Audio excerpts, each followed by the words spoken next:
कि हमारी स्पीड जो है वो भी नेगेटिव नहीं हो सकती।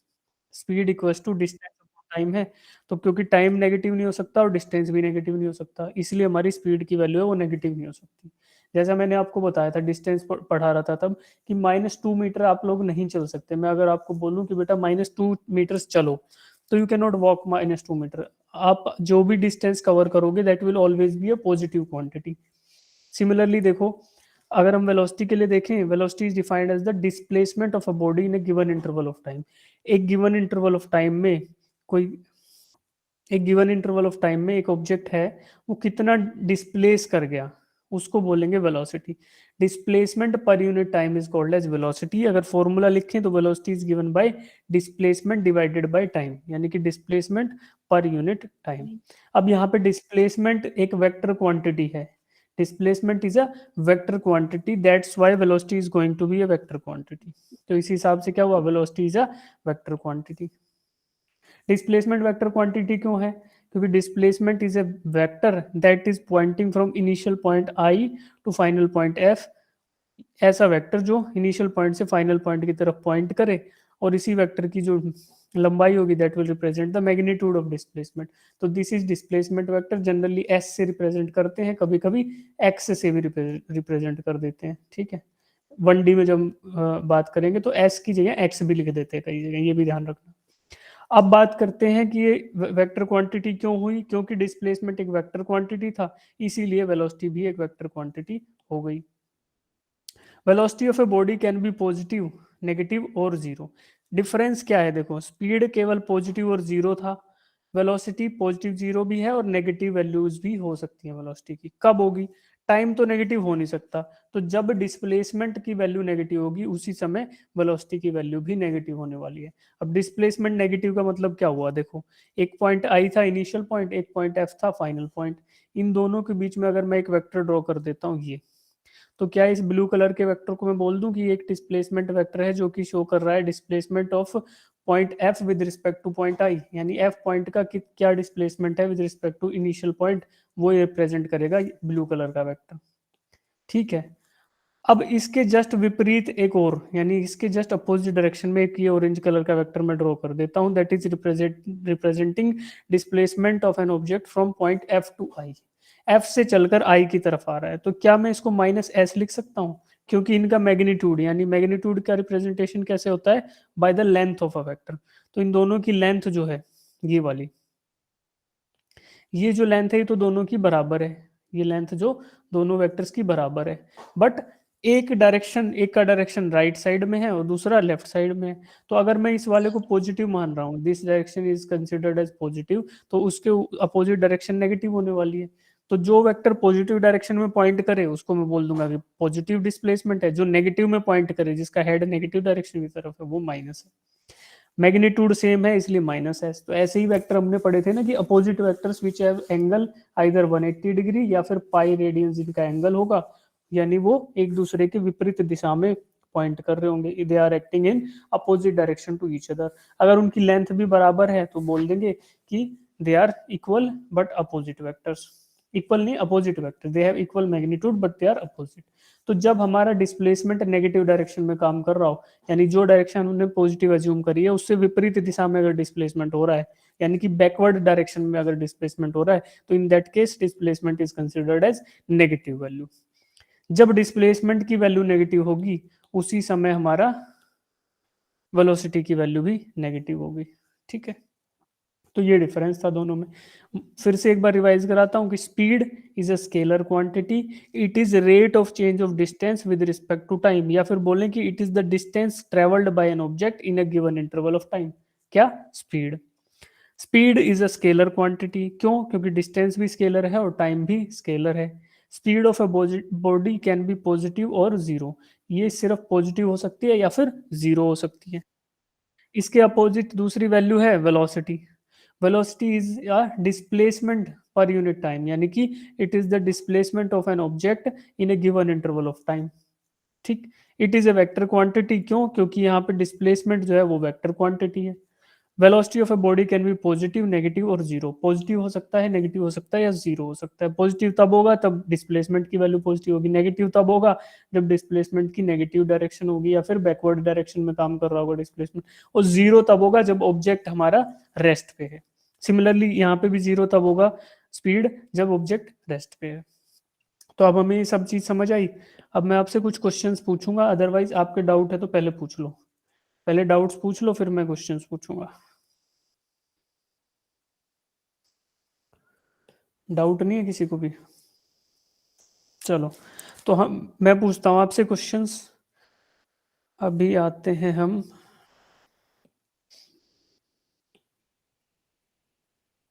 चलो बताओ, कैन स्पीड भी नेगेटिव? पहला वाला क्वेश्चन इसमें, स्पीड क्या नेगेटिव हो सकती है? No sir. No sir. नहीं होगी। No just sir. हमने अभी देखा, जो स्पीड है वो नेगेटिव नहीं हो सकती because it is distance divided by time, time. है ना। तो टाइम भी नेगेटिव नहीं होगा, डिस्टेंस भी नेगेटिव नहीं हो सकता, तो स्पीड भी नेगेटिव नहीं हो सकती। The minimum value of speed can be zero, और ये कब होगी? When the object is at rest. जब ऑब्जेक्ट रेस्ट पे होगा तब हमारी मिनिमम वैल्यू होगी स्पीड की, और वो क्या होगी? जीरो। ठीक है। वेलोसिटी के बारे में बताओ, कैन वेलोसिटी भी नेगेटिव? क्या वेलोसिटी यस सर। नेगेटिव हो सकती है? Yes sir.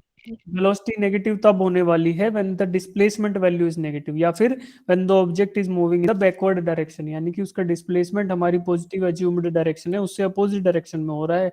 तो क्या हो रहा है कि यहाँ पे माइनस ऑफ एस, यानी कि हमारा डिस्प्लेसमेंट नेगेटिव होने वाला है, और अगर डिस्प्लेसमेंट नेगेटिव होगा तो in that particular case velocity will be negative. Distance negative हो सकता है? नहीं हो सकता। नो क्यों? Sir. Least distance is no. Zero, या तो नहीं चलेगा तो जीरो, अगर कुछ भी चल गया ऑब्जेक्ट या ट्रेवल किया उसने कोई भी पाथ, तो path length is always going to be a positive value. ठीक। डिस्प्लेसमेंट नेगेटिव हो सकता है when the object is moving in the backward direction, तो यही वजह है। डिस्प्लेसमेंट नेगेटिव होता है इसीलिए पॉसिबल है वेलोसिटी का नेगेटिव होना। डिस्टेंस पॉजिटिव ही रहता है इसीलिए हमारा स्पीड हमेशा पॉजिटिव ही रहेगा। तो ये चारों चीज आपको समझ आ गई। अब देखो, आगे बढ़ते हैं, यहाँ पे देखते हैं average velocity and instantaneous velocity. Average velocity क्या होती है और इंस्टेंटेनियस वेलोसिटी क्या होती है? तो पहले मैं आपको बता देता हूँ कि एवरेज वेलोसिटी क्या होती है, देन आई विल आस्क कि इंस्टेंटेनियस, क्योंकि एवरेज तो बहुत नॉर्मल चीज है, आप लोग भी बता पाएंगे, तो बेटर है कि मैं ही बता दूं। एवरेज का मतलब है मीन, मीन वेलोसिटी, कि आपने जितनी भी, जितने ड्यूरेशन में आप कैलकुलेट कर रहे हो, सपोज करो आपका डिस्प्ले टाइम था T1, और टाइम T1 से जैसे ही आप T2 पे जाते हो तो डिस्प्लेसमेंट जो ऑब्जेक्ट है वो X1 से X2 पे चला गया। X1 पे था और X2 पे चला गया। मान लो ये X एक्सिस बन रहा है, यहाँ पे पॉजिटिव X एक्सिस है, अब X एक्सिस पे यहाँ पे मान लो X1 था और इधर X2, तो ऑब्जेक्ट इधर से मूव होके इधर आ गया। कितने टाइम में? जब T1 था तो इधर था और T2 था तो X2 पे चला गया। तो अब मैं एवरेज अगर वेलोसिटी निकालने लगूं तो एवरेज वेलोसिटी क्या आएगी? चेंज इन डिस्प्लेसमेंट, यानी x के अलोंग जो डिस्प्लेसमेंट हुआ divided by change in time, ये आएगा। कितना चेंज हुआ डेल्टा एक्स? X2 फाइनल है minus X1 initial, divided by time का, T2 फाइनल टाइम है और T1 इनिशियल टाइम है। तो ये मेरा क्या आएगा? This will be giving me average velocity, कि इस ड्यूरेशन में जो ये टाइम ड्यूरेशन था T1 से लेकर T2 का, इसमें एवरेज वेलोसिटी क्या रही, वो मेरे को यहाँ से मिलेगा कि फाइनल वैल्यूज में से इनिशियल वैल्यूज माइनस कर दो। Final displacement minus initial displacement divided bye final time minus initial time. यहाँ पे कंसिडरेबल वैल्यू रहेगी टाइम की। फॉर एग्जांपल मैं बोल देता हूँ कि 5 मिनट में आप 0 किलोमीटर पॉइंट से 2 किलोमीटर चले गए 5 मिनट में, तो आपका वेलोसिटी क्या रहेगी? एवरेज वेलोसिटी की 2 kilometre minus 0 kilometre divided by 5 - 0, तो 2/5 किलोमीटर पर मिनट, ये मेरी आ गई एवरेज वेलोसिटी। अब यस। डायरेक्शन तो होगी इन एक्स डायरेक्शन भी लिख दो, इन एक्स डायरेक्शन, क्यों? क्योंकि वेलोसिटी है तो हमें डायरेक्शन भी डिफाइन करनी पड़ेगी। तो अगर ऐसा कुछ हो रहा है तो we are talking about velocity. तो हम वेलोसिटी की बात कर रहे हैं, कौन सी की? एवरेज वेलोसिटी की। अब कोई बच्चा मेरे को इंस्टेंट बताओ कि इंस्टेंट का मतलब क्या होता है, इंस्टेंटेनियस का मतलब क्या होता है, फिर दोनों को एक बार तरीके से पढ़ेंगे। What is the meaning of instantaneous? The instantaneous velocity of an object is the limit of the average velocity as the elapsed in time approaches zero. अच्छा, तो ये आपने रट रखी है या कहीं से पढ़ के बता रहे हो? Tanvi Yes, sir. बेटा रटी हुई है या फिर अभी अभी पढ़ी है कहीं से? Ready. रट रखी है, ठीक है। Yes. चलो कोई नहीं। तो मैं बताता हूँ आपको इंस्टेंट, इस खाली इंस्टेंट का मतलब बताओ, इंस्टेंट का मतलब क्या होता है? What is the meaning of instant?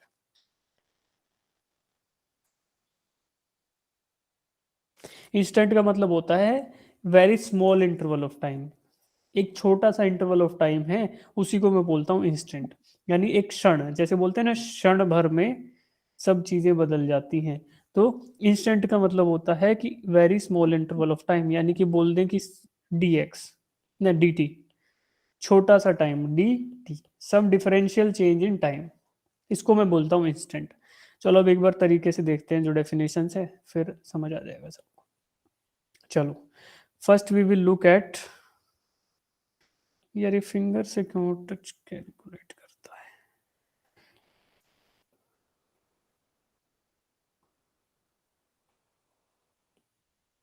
ठीक है, पहला देखो, the average velocity of a particle over certain time interval is defined as the ratio of net displacement divided by time interval.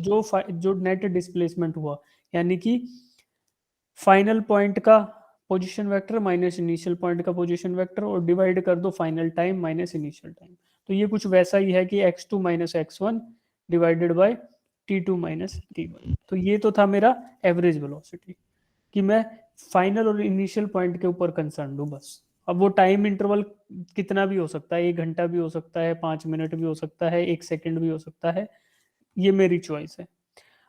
दूसरा है instantaneous rate of change of position. Instantaneous मतलब कि very small interval of time में जितना change हुआ position में with respect to time, तो उसी को मैं बोलूंगा velocity at that instant, velocity at that instant, या फिर अदर टर्म्स में बोलूं तो instantaneous velocity. Instantaneous velocity is the ratio of displacement to infinitesimally small interval of time. Infinitesimally small interval of time का मतलब हुआ कि अनंत बार टाइम को तोड़ दो, कि इनफाइनेटली उसको तोड़ दिया जाए, तो क्या आएगा? बहुत ही बहुत very very very small interval of time हमारे पास बच जाएगा।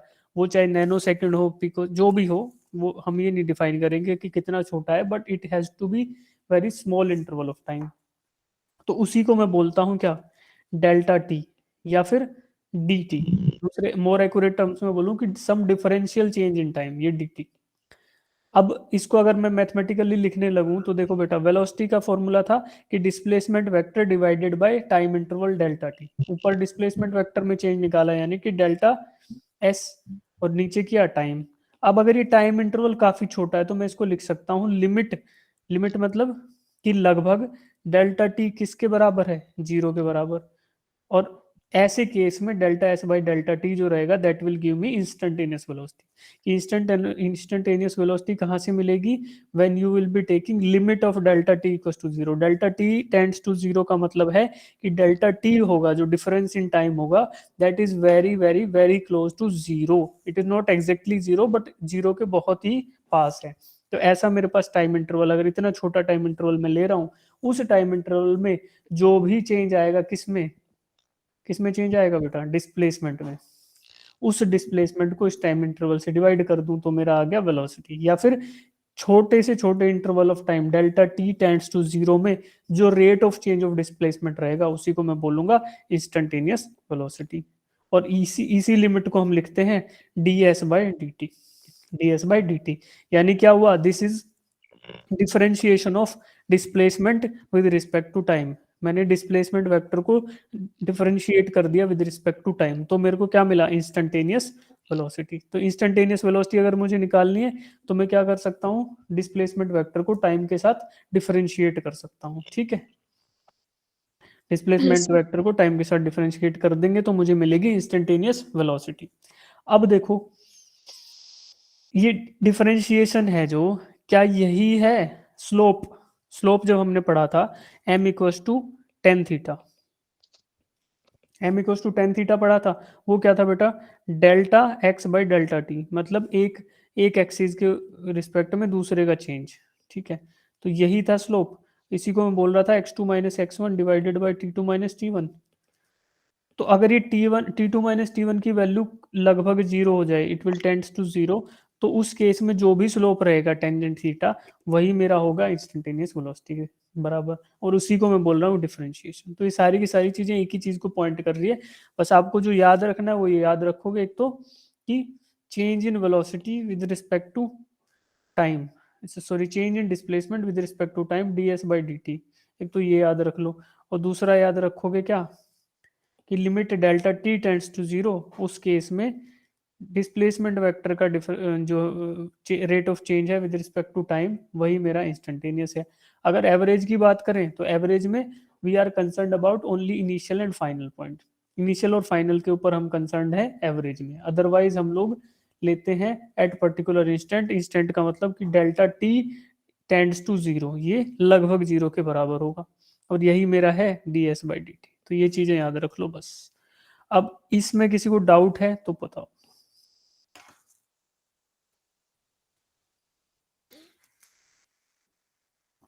ठीक है, तो ये क्वेश्चन करो एक बार, ये क्वेश्चन ट्राई करो आप लोग, सब लोग। इसमें जो अभी पिछले एक दो स्लाइड में देखा वही कंसेप्ट लग रहा है, सब लोग ट्राई करो। मैं वेट करता हूँ आपका 2 मिनट, फिर आपको एक बार हिंट दे दूंगा, सोल्व कर लेंगे इसको 2-3 मिनट में। सब लोग ट्राई करेंगे, देखते हैं कितने बच्चे कर पाते हैं।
जिनका सोल्व हो जाएगा हैंड रेज करेंगे।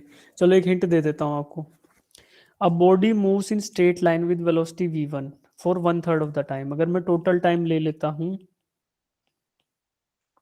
इक्वल्स टू टी, ठीक है, तो 1/3 ऑफ द टाइम कितना हुआ, t/3 हो गया ना, t को 1 इससे तो 3 से डिवाइड करते हैं, तो 1/3 ऑफ द टाइम में v1 वेलोसिटी से चल रहा है, बचे हुए टाइम में रिमेनिंग टाइम में चल रहा है v2 वेलोसिटी से। तो रिमेनिंग टाइम क्या आ गया, टोटल टाइम माइनस t/3, तो ये आएगा 2/3 t, 2/3 टाइम टी ड्यूरेशन के लिए v2 वेलोसिटी से चल रहा है। तो अब मुझे ये दोनों कंडीशन पता है कि पहले t/3 टाइम के लिए चला v1 वेलोसिटी से, और t/3 टाइम के लिए चला v2 वेलोसिटी से। तो इन दोनों वेलोसिटी के इन दोनों टाइम इंटरवल्स में क्या मैं डिस्प्लेसमेंट निकाल सकता हूँ, displacement will be velocity into time. तो दोनों के डिस्प्लेसमेंट को ऐड कर दो और फिर टोटल टाइम से डिवाइड कर दो, तो मेरा आंसर आ जाएगा। करो सब लोग।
कितने बच्चे कर रहे हैं इसको?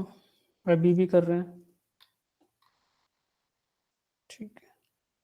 ऑप्शन जो आपका आंसर आया ABCD वो डालो चैट बॉक्स में, जिनका हो गया, जो भी आपका आंसर आया है चैट बॉक्स में डालो।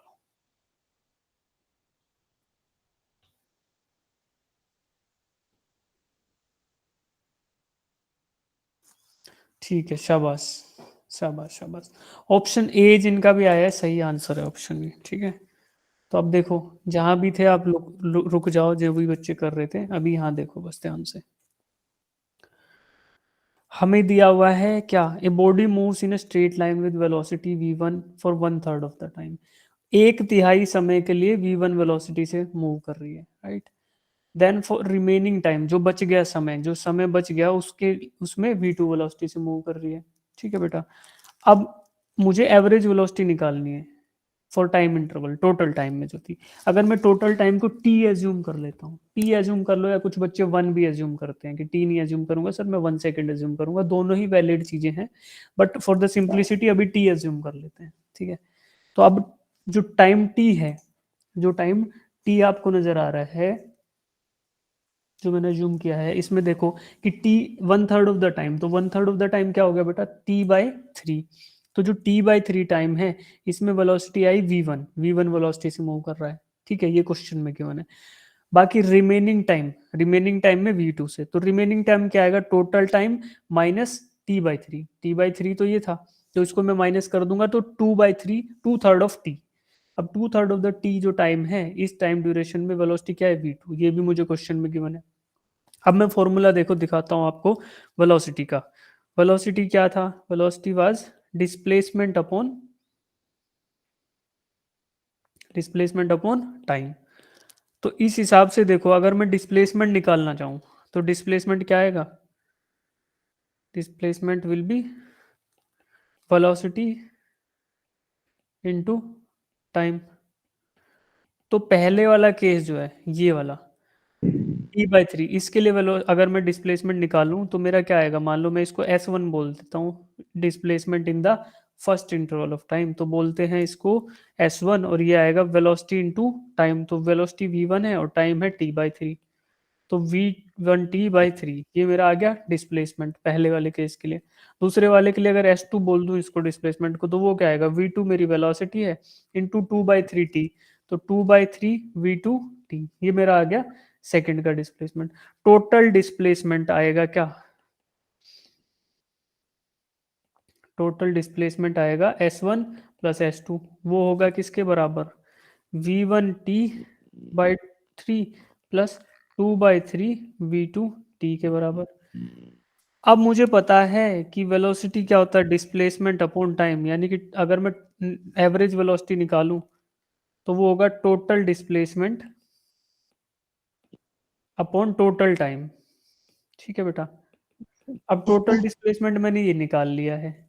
अगर मैं इसको डिवाइड कर दूं टाइम से, टोटल टाइम से, टोटल टाइम मैंने एज्यूम किया था टी, तो मेरा क्या आएगा, एवरेज वेलोसिटी। ठीक है, अब देखो इसमें से टी कॉमन ले लो और टी को उड़ा दो, क्योंकि नीचे अगर टी से डिवाइड करोगे तो यहाँ से ये टी उड़ जाएगा, ये उड़ जाएगा, फिर क्या आएगा, v1/3 plus 2/3 v2, v1/3 plus 2/3 v2, तो v1/3 प्लस 2/3 v2, ये ऑप्शन ए है। बस फॉर्मूला एक ही यूज होगा, velocity equal to displacement upon time. एक बार इसको उल्टा यूज कर लो ये निकालने के लिए, एक बार फिर इसको सीधा यूज कर लो एवरेज वेलोसिटी निकालने के लिए। कितने बच्चों को, कितने बच्चे अब कर पाओगे जिनसे नहीं हुआ था, या जिन, कितने बच्चे कर पाओगे इसको, कर लोगे ना सब। अभी इसमें किसी को डाउट आ रहा है कि सर ये वाला स्टेप समझ नहीं आया, तो पूछो, नहीं तो फिर एक क्वेश्चन आएगा उसमें अटक जाओगे अगले में। डाउट है तन्वी, डाउट है बेटा, हाँ No, sir. ठीक है, किसी को डाउट है तो पूछो। चलो तो आगे चलते हैं। इसी का सॉल्यूशन अच्छे से नोट्स में दिया हुआ है, इधर जब देखोगे तो आ जाएगा आपको समझ। ठीक है, Yes, sir. अब एक और क्वेश्चन है, ये और करो, the displacement of a particle, ये दूसरे वाले फॉर्मूले से यूज होगा इंस्टेंटेनियस वेलोसिटी के लिए जो हमने देखा था। करो इसको।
देखो यहाँ पे दिया हुआ है displacement of a particle is given by x equals to 4t² plus 2t in metres.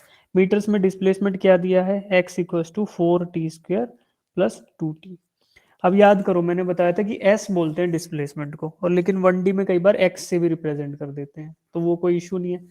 अब इंस्टेंटेनियस वेलोसिटी मुझे फाइंड आउट करना है, तो मैं आपको फॉर्मूला बता रहा हूँ एक बार के लिए, जिनसे नहीं हो पाया वो लोग करेंगे अटेम्प्ट इसको ये फॉर्मूले के बाद, ठीक है। तो फॉर्मूला क्या था इंस्टेंटेनियस वेलोसिटी का, it was limit of delta T tends to zero delta X by delta T.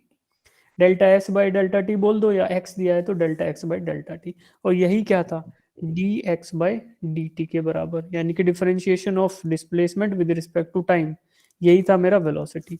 तो अब आपको एक्स दिया है, you have to find out D X by D T and then put in the value of T equals to 2 second.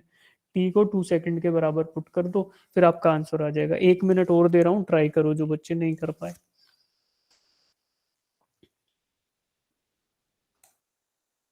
सब लोग try करेंगे, सब लोग ट्राई करेंगे, ठीक है। चाहे गलत हो, चाहे फाइनल आंसर आए या ना आए, बट ट्राई सब लोग करेंगे।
चलो भाई शाबाश, बस वही गिने चुने बच्चे हैं यार, सब लोग करो इसको अटेम्प्ट तो क्या करो।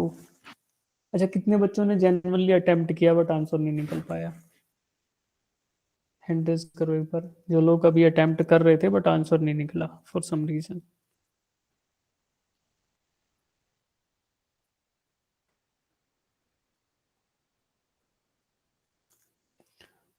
चलो कोई बात नहीं, आंसर्स डालो बेटा, जो जिन बच्चों ने किया है वो आंसर्स पोस्ट करो चैट बॉक्स में। ओके ठीक है, ठीक है। तो जिनका ऑप्शन बी आ रहा है 18 मीटर पर सेकेंड, वो उनका आंसर सही है बेटा, ठीक है। देखो अब जो बच्चे अटेम्प्ट कर रहे हैं उनको आ रहा होगा मजा, कि क्वेश्चन दिया गया, सॉल्व किया, आंसर आ गया, फिर मैं आंसर बता रहा हूँ, उनको अच्छा लग रहा होगा कि आंसर आया है सही। पर जो अटेम्प्ट नहीं कर रहे फिर उनका क्या सोल्यूशन भाई, आप लोग करो attempt, that is the only thing. चलो समझो, अब इसको बताता हूँ। हम लोगों ने देखा कि x जो मुझे डिस्प्लेसमेंट दिया गया है वो दिया है 4t² plus 2t, 4t² plus 2t, ठीक है। और वेलोसिटी का फॉर्मूला मैंने आपको बताया, limit x tends limit delta T tends to zero delta X by delta T, और वही क्या है डिफरेंशिएशन के बराबर। तो आप देखो x दे दिया, I will find out D X by D T, कैसे निकालूंगा, डिफरेंशिएशन ले लूंगा x का विद रिस्पेक्ट टू t, तो d by D T of what, x था, x क्या है 4t² plus 2t, 4t² plus 2t का differentiation with respect to t मुझे लेना है। पहला टर्म है उसका डिफरेंशिएशन लूंगा तो क्या आएगा 4 इंटू 2, और t की पावर जो 2 था उसमें एक माइनस कर दूंगा 2 माइनस, ठीक है। फिर सेकेंड टर्म पे गया 2 इंटू 1 इंटू टी की पावर 1 माइनस 1, ये करने पे आएगा क्या 4 इंटू 2 8, 8 इंटू 8t आएगा बेटा, ठीक है, सीधा लिख रहा हूँ 8t। देन 2 इंटू 1 आया 2, और t की पावर 1 माइनस 1 जीरो, टी की पावर जीरो क्या होगी 1, anything raise to power zero is 1। तो डिफरेंशिएशन मेरा आ गया D X by D T जो है वो आया 8t प्लस 2। तो ये भी तरीका था, या सीधा भी कर सकते हो यार, 4t² है तो 8t और 2t का 2, खत्म बात, 8t + 2। अब I have to find out the velocity at the instant 2 second. t की वैल्यू 2 दे रखी है, अगर मैं यहीं इसकी वैल्यू t = 2 पे निकालना चाहूँ तो वो कैसे निकालूंगा, dx/dt एट t = 2, ये मुझे निकालना है। अब देखो इसमें 2 पुट कर दूंगा t की जगह, 8 × 2 + 2, तो 8 × 2 16 + 2 दैट इज 18। यूनिट्स क्या आएंगे, यूनिट्स देखो, टाइम के ये डिस्प्लेसमेंट के यूनिट मीटर में दे रखे हैं और टाइम के यूनिट सेकंड में दे रखे हैं, तो हमारा क्या आएगा, वेलोसिटी मीटर/सेकंड में आएगा। तो ऑप्शन बी 18 मीटर/सेकंड। ऐसे ही किया सब लोगों ने। Yes, sir. अब बताओ जिनका नहीं हुआ था या जिनको अभी भी समझ नहीं आया वो बताओ।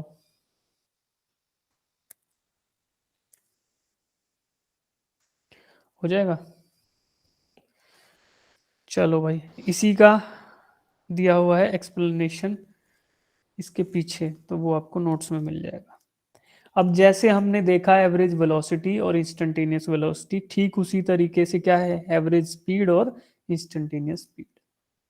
Average speed of a particle over a certain time interval is defined as the ratio of total length of the path traveled to the time interval। अब total length, यहाँ पे क्या हुआ, डिस्टेंस की बात आने लगी। वेलोसिटी में था डिस्प्लेसमेंट, यहाँ पे total length of the path है यानी कि distance, distance divided by time. Velocity में डिस्प्लेसमेंट था, यहाँ पे डिस्टेंस है।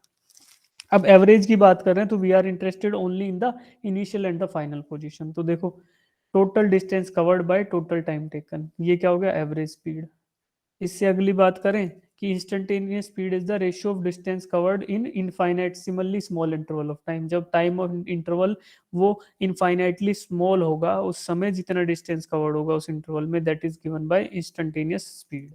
देखो v equals to delta S by delta T, यहाँ आ गया, ठीक है, speed is equal to delta S by delta T आया।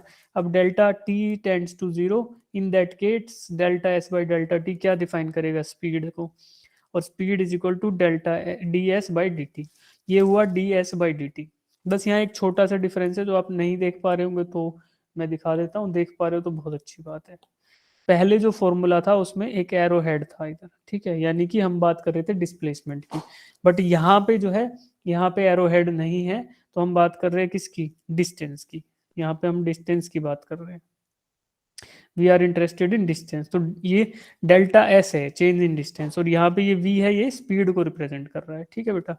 पहले ये वेक्टर था, अब ये स्पीड है, ठीक है। देखो यहाँ पे वेक्टर था, एरो था ना इसके ऊपर वेलोसिटी के ऊपर, और Yes, इधर sir. डिस्प्लेसमेंट के ऊपर भी एरो था, तो इसलिए हम डिस्प्लेसमेंट अपॉन टाइम ले रहे थे। अब जो ले रहे हैं इस पे ना, तो इस पे एरो है वी वी के ऊपर, तो ये स्पीड है बेटा, और यहाँ भी एरो नहीं है तो ये डिस्प्लेसमेंट नहीं डिस्टेंस है। बस ये हम ध्यान रखेंगे, ये डिफरेंस छोटा सा है। अगर डिस्टेंस अपॉन टाइम लोगे तो स्पीड आ जाएगी, डिस्प्लेसमेंट अपॉन टाइम लोगे तो वेलोसिटी आ जाएगी। अब देखो एक ग्राफ दिख रहा होगा आपको स्पीड वर्सेस टाइम का, कि टाइम के साथ स्पीड का वेरिएशन, ठीक है। अब मान लो आप अपने घर से चले और कहीं गए स्कूल में, ठीक है। आपके पास दो ऑप्शन है, या तो आप एक कांस्टेंट स्पीड से चले और उसी स्पीड से चलते चले गए और बिना कोई रुकावट के पहुंच गए, बट आमतौर पे रोड पे जाते टाइम ऐसा होता नहीं है। हम लोग क्या करते हैं, हमारे पास कभी स्पीड ब्रेकर आएगा तो हम स्लो डाउन कर लेंगे, आगे से कुछ ट्रैफिक आएगा तो भी स्लो हो जाते हैं, ठीक है।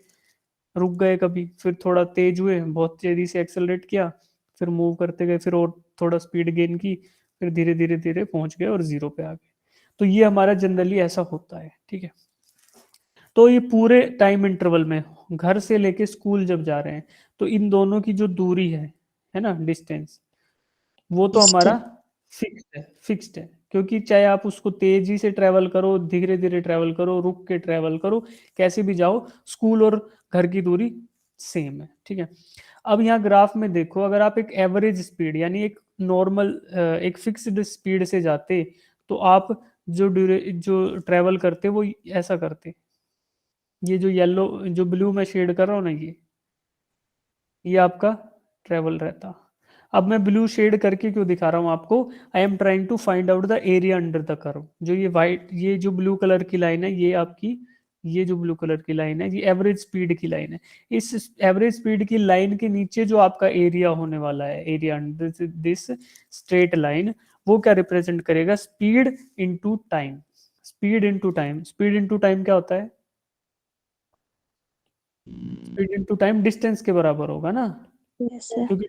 क्योंकि स्पीड क्या है? स्पीड होती है डिस्टेंस अपॉन टाइम। अगर मैं टाइम को यहाँ ले जाऊं इसके नीचे तो स्पीड आ जाएगी, बट मैंने क्या किया? मैंने मल्टीप्लाई कर दिया उल्टा उसको, तो क्या आएगा उससे कि speed into time is going to give me distance. तो देखो, जो एरिया अंडर द कर्व है वेलोसिटी टाइम ग्राफ पे, area under the curve on velocity time graph, वो रिप्रेजेंट करने वाला है किसको? डिस्टेंस को। कौन से डिस्टेंस को? जो आपके इनिशियल पॉइंट से, यानी घर से स्कूल की दूरी है। तो इनिशियल से फाइनल के बीच में जो डिस्टेंस है that is going to be constant. अब आपको ये देखो, वही अगर रेड कलर का जो ग्राफ है उसके नीचे मैं शेड कर रहा हूँ रेड कलर वाले ग्राफ को, ये रेड के नीचे जो शेड किया, तो this shaded area will give me the distance of school from home. ये एक तो शेडेड ये वाला, और दूसरा शेडेड इसका ही दूसरा पार्ट ये वाला। तो इसके अंदर टोटल एरिया, यानी रेड रेड जो ग्राफ है उसके अंदर जो टोटल एरिया होगा that will give me the distance of school from home. तो एक तो मैं मुझे इस तरीके से मिल सकता है, दूसरा ये मिल सकता है कि अगर मैं कांस्टेंट स्पीड से जा रहा हूँ तो जो ये ब्लू कलर की लाइन है ये कांस्टेंट स्पीड की है, इसके नीचे का सारा area between these two locations, ये वाला। तो ये भी रिप्रेजेंट किसको करेगा? Distance of school from home. तो देखो, दोनों ही एरिया बराबर रहेंगे। कौन कौन से?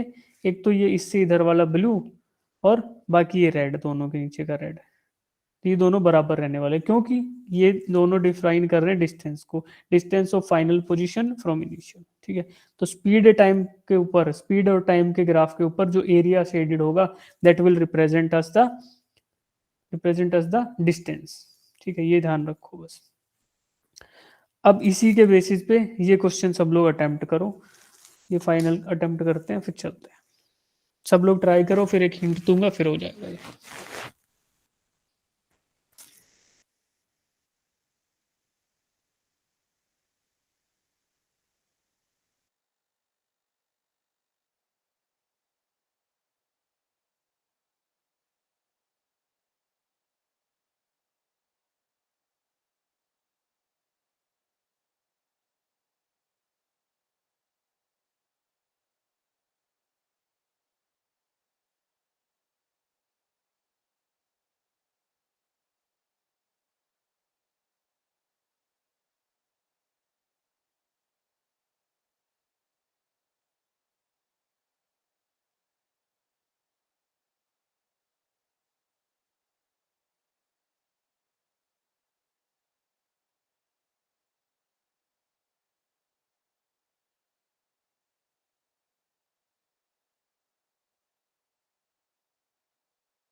देखो भाई, a boy covers a distance A B of 2 kilometers with speed 2.5 kilometer per our.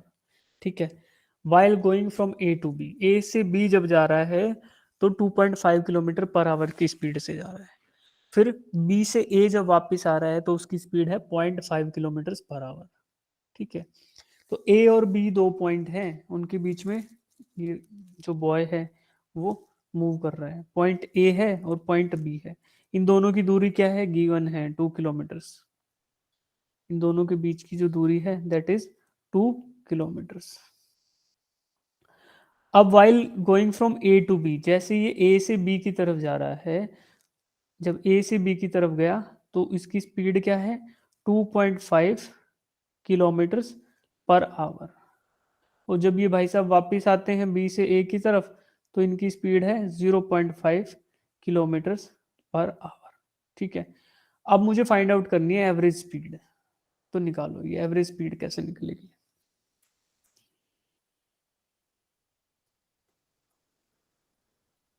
देखो मुझे एवरेज स्पीड का फॉर्मूला आपको बताता हूं। Average speed is equal to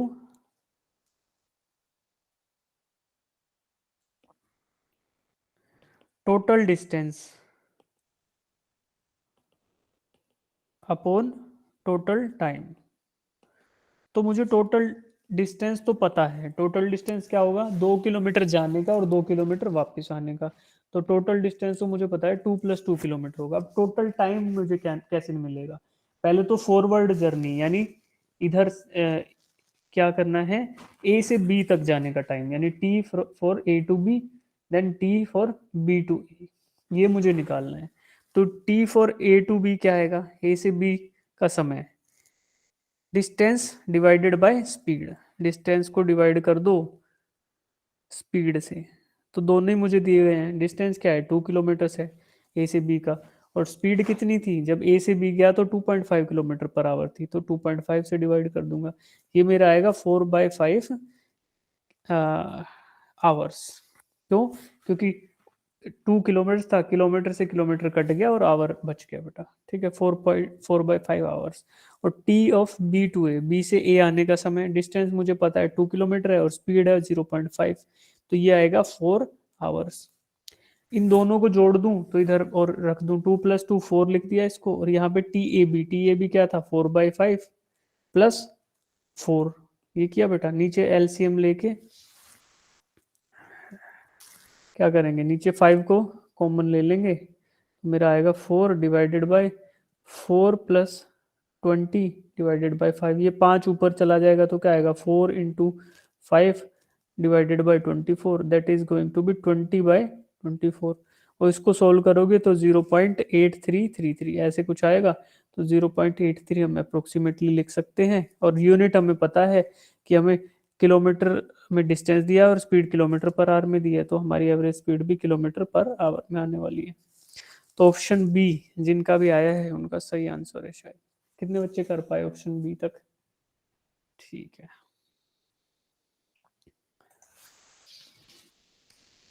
तो ये इसका सॉल्यूशन है, इसी का सॉल्यूशन आगे भी दिया हुआ है यही। ठीक है, जिन बच्चों को डाउट है वो अभी पूछ लो इस क्वेश्चन में क्या डाउट है। ये सॉल्यूशन दिया, इसका एक शॉर्टकट फॉर्मूला भी होता है एवरेज वेलोसिटी निकालने का। अगर आपको दो डिस्टेंस दिए हैं, मान लो एक ही दूरी आप अलग अलग स्पीड से तय कर रहे हो ना, दो अलग अलग से, ए टू बी गए और बी टू ए गए, तो you are covering same distance with 2 different speeds. तो उस केस में एवरेज स्पीड निकालने का फॉर्मूला है 2v1v2 divided by v1 plus v2।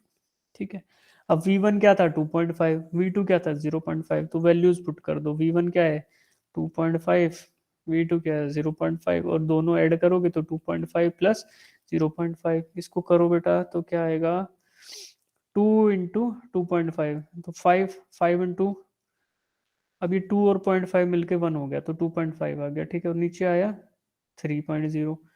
इन्हीं को दोबारा से वैल्यूज को थोड़ा सा एडजस्ट कर लें तो 5/6 आ रहा है। 5/6 क्या होगा 0.83। ठीक है, Yes, sir. ये फॉर्मूला खाली तब यूज कर सकते हो जब ए दोनों दोनों वेलोसिटी से एक ही डिस्टेंस को कवर कर रहे हो, यानी ए से बी ही जा रहे हो, या तो दोनों में कि एक बार ए से बी गया इतनी स्पीड से, दोबारा ए से बी गया इतनी स्पीड से, या फिर जैसे इसने बोला कि फॉरवर्ड जर्नी में 2.5 थी, रिटर्न जर्नी में 0.5 थी, तो हम लोग कवर तो वो फिक्स ही डिस्टेंस कर रहे थे ना, तो ये यूज कर सकते हैं।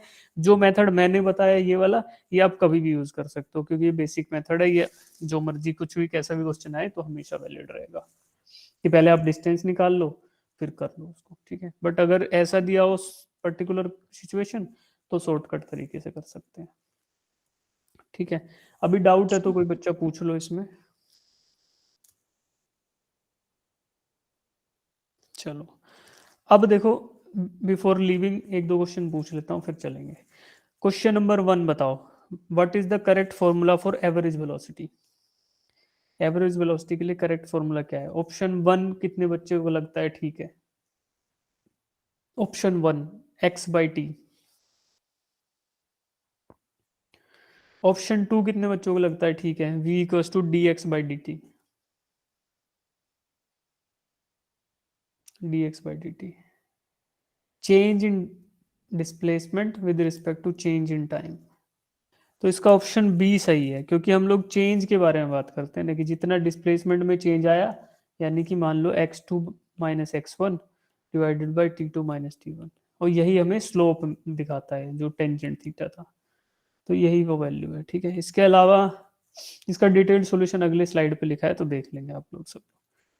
जो क्वेश्चन मैंने आपको अभी कराया उसमें जो फॉर्मूला यूज हुआ था उसका डेरिवेशन है ये आप लोग देख लेंगे, क्वेश्चन नंबर 2, ठीक है। अब देखो, इसमें एक और तरीके से भी ब्यूटीफुल तरीके से लिख दिया इसने कि vehicle travels half the distance of L, यानी एल डिस्टेंस का हाफ, यानी l/2 दूरी तय करता है v1 वेलोसिटी से, other half with v2 velocity, यानी कि दूरी अदर हाफ भी तो सेम ही हुई l/2। अब मैं जब बोल रहा हूँ कि अगर कांस्टेंट दूरी a से b की दूरी अगर फिक्स्ड है, चाहे वो l है, l/2 है, जो मर्जी है, अगर वो अलग अलग वेलोसिटी से उसने तय करी, तो उस केस में एवरेज वेलोसिटी का फॉर्मूला यही रहेगा, ठीक है। सॉरी, सेकंड नहीं, ये वाला। तो उसमें अभी l/2 में कर लिया। देखो, उसी क्वेश्चन को पूछने का थोड़ा अलग तरीका, कि l/2 इससे गया उससे गया, जैसे, और उसी चीज को इसने पूछा था कि फॉरवर्ड जर्नी में इतनी स्पीड थी, बैकवर्ड में ये थी, तो वो भी वही चीज थी। As far as the distance is same, तो फॉर्मूला आएगा ये थर्ड वाला। Yes sir. फिर आप एक क्वेश्चन और कर दो मेरे लिए, क्वेश्चन नंबर 5। इसको बिना लिखे कुछ करना है, सिर्फ बिना पेन उठाए करना है, इसको करो। An object travel 16 meter in 4 seconds and then another 16 meters in 2 seconds. तो उसकी एवरेज वेलोसिटी, एवरेज स्पीड बताओ। पहले 16 मीटर चले 4 सेकंड में, दूसरे 16 मीटर चले 2 सेकंड में, कितनी आएगी एवरेज स्पीड?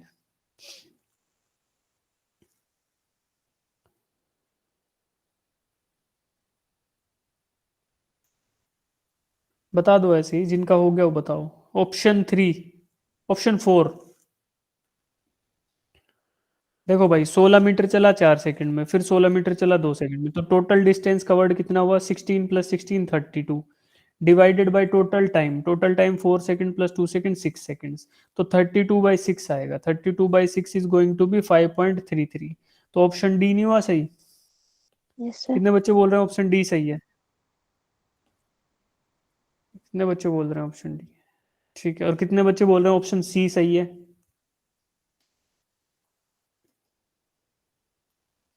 ऑप्शन डी और ऑप्शन सी में से कौन सा ज्यादा सही है? ऑप्शन सी ज्यादा सही है। क्यों?